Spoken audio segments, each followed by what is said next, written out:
Hey film fans, and welcome to my list of 5 vampire movies worth watching. Before I begin, I just want to say this isn't a list of the top 5 vampire movies of all time.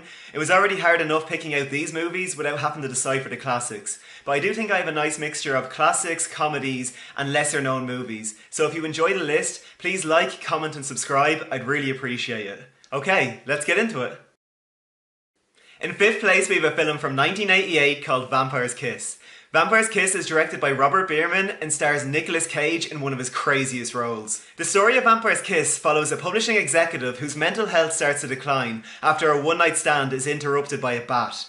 The publishing executive is then visited by a woman who bites and turns him into a vampire. The following scenes can only be described as a descent into insanity and something that only Nicolas Cage could pull off. What I enjoy about Vampire's Kiss is that this is some prime crazy Nicolas Cage. This is the film that started the "you don't say" memes, and the script is very funny, but it also takes quite a dark turn. But overall, it is very fun. Before I move on to my 4th choice, I just have a question for any of my viewers named Alva. Am I getting through to you, Alva? In 4th place, we have a film from 2009 called Daybreakers. Daybreakers is written by and directed by the Spierig brothers and stars Ethan Hawke and Willem Dafoe. The story of Daybreakers envisions a world where in 2019 a plague infected humans, transforming them into vampires. With less than 5% of the human population remaining, a vampire society has risen, but the blood supply is dwindling. Dr. Edward Dalton, a vampire hematologist who is sympathetic to the humans, races against the clock to find an artificial blood source that will meet the needs of the vampire society. What I enjoyed about Daybreakers was the unique take on the vampire story and the reversal of the vampire tropes. I also found the world very interesting, as well as how society functioned and the technology that they used. I actually think the world of Daybreakers would make a brilliant video game. I just really want to explore this world. Something people will either hate or love about Daybreakers is that the film has had a filter applied to it. While I can understand why some people may not like this, I think it suits the movie as it gives it a very cold and industrial look, and this really complements the world that they've created. In 3rd place, we have a film from 2014 called What We Do in the Shadows. What We Do in the Shadows was written by and directed by Taika Waititi, who also directed Thor Ragnarok. What We Do in the Shadows is a mockumentary which follows vampire roommates who are struggling to keep up with modern life. Their biggest struggles: paying the rent, doing chores, flatmate conflicts, and trying to get into nightclubs. What We Do in the Shadows is a hilarious movie that plays with vampire tropes. Taika Waititi clearly understands the subgenre, and the quality of his satire of vampires is very similar to the quality of Edgar Wright's satire of zombies. The movie is consistently laugh-out-loud funny, and there's an innocence to the characters. The vampires are very likeable and sympathetic. What We Do in the Shadows is a film that I think most regular audience members will have fun with, but if you're a fan of Taika Waititi's humour, or the vampire subgenre, or horror in general, I think there's a lot in this movie for you to love. I absolutely adore this movie, and I put it right up there with horror satires like Tucker and Dale vs. Evil and Shaun of the Dead. In 2nd place, we have a film from 2008 called Let the Right One In. Let the Right One In is based on my favourite novel by Jan Advid Lindqvist and is directed by Thomas Alfredson. The story of Let the Right One In is set in 1982 in the Stockholm suburb of Blackburg.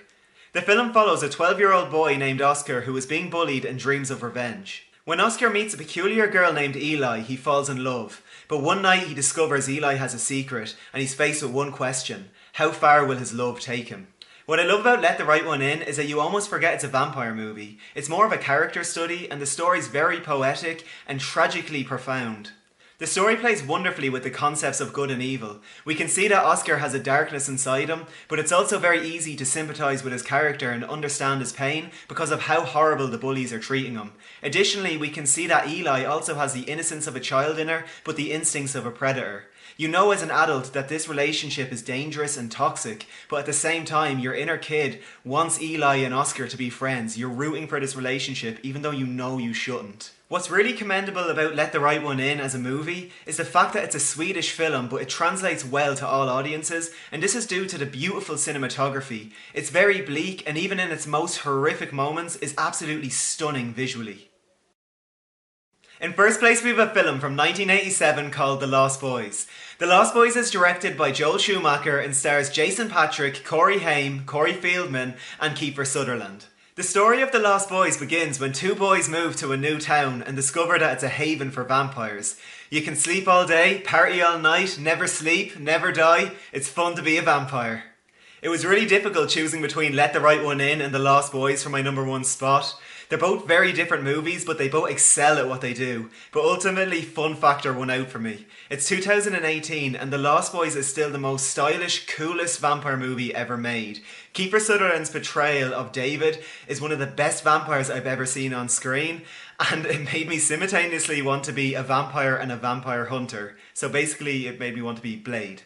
I know most of the people watching this list have probably already seen The Lost Boys, but if you love vampire movies and you haven't seen the movie, you owe it to yourself to watch it. Did I mention the movie's cool? Because it's very cool.